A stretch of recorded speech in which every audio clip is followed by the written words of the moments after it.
હવે ચંદ્રકાંત શેઠની કવિતા છે કે આખી કવિતા આજનો મોર્નિંગ મંત્ર.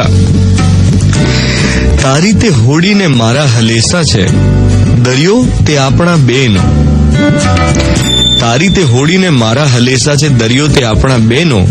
તારી તે ગાડી ને મારા છે ઘોડલા, રસ્તો તે આપણા બેનો.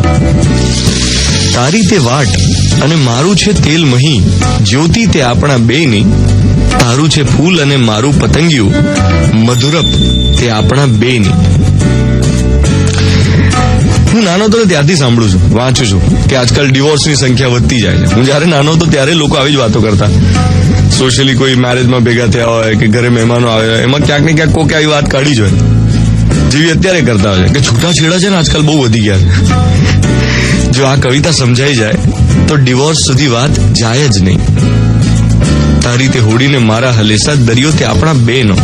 બે જણા વચ્ચે ઝઘડો થાય, એમાં કાં તો સંજોગો જવાબદાર હોય, કાં તો એક્સપેક્ટેશન્સ, અને એમાં બળતામાં ઘી હોમે કોકનો ઈગો. એ નાનકડો ઝઘડો થયો હોય, એમાં હું જ રાઈટ, આઈ એમ રાઈટ એવી મમત લઈને બેઠા હોય બંને નાદાન. અને ગુચ્છમની ગાંઠ ઉકેલવા માટે તો ધીરજ જોઈએ, જે એક પક્ષે હોય નહીં. હવે આમાં જરૂર શું હોય ખબર છે? બેમાંથી એકમાં રિલેશન ન તોડવાની જીદ જોઈએ.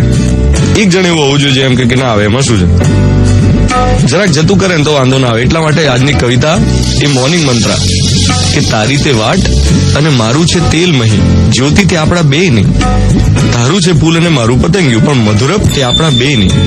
આ નેક્સ્ટ સોંગ જે છે ને એ પણ આખું મોર્નિંગ મંત્ર જ છે આમ તો, કે જેમાં એવું કહેવાય છે કે તારી તે ગાડીને મારા છે ઘોડલા, રસ્તો તે આપણા બેનો. તેરા રસ્તા મેં છોડું ના.